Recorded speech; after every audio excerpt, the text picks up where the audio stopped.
யோபு என்பவன் தேவனை பயந்து தீமையை விட்டு விலகி வாழ்ந்த ஒரு நீதிமான். தேவன் அவனை மிகுந்த செல்வத்தாலும் குடும்ப ஆசீர்வாதங்களாலும் உயர்த்தினார்.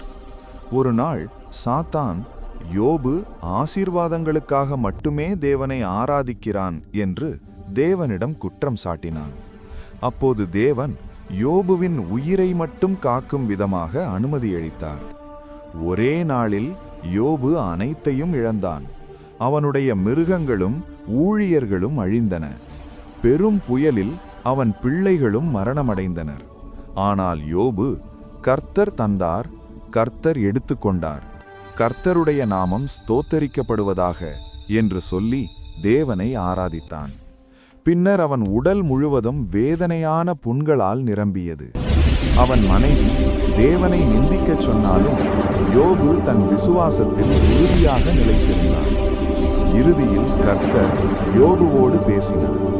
யோபு தன்னை தாழ்த்தினான். அப்பொழுது தேவன் யோபுவுக்கு தன் முன்னையதை விட இரட்டிப்பான ஆசீர்வாதங்களை அளித்தார். யோபுவைப் போலவே எங்கள் குடும்பங்களுக்கும் இரட்டிப்பான நன்மைகளையும் உங்கள் கிருபையையும் தாரும். மன உறுதியையும் நிலைத்திருக்கும் தைரியத்தையும் எங்களுக்கு அளியுங்கள். இந்த வீடியோ உங்களுக்கு பிடித்திருந்தால் ஷேர் செய்யவும் சப்ஸ்கிரைப் செய்யவும் மறக்காதீர்கள். தேவன் உங்களை ஆசீர்வதிப்பார். ஆமேன்.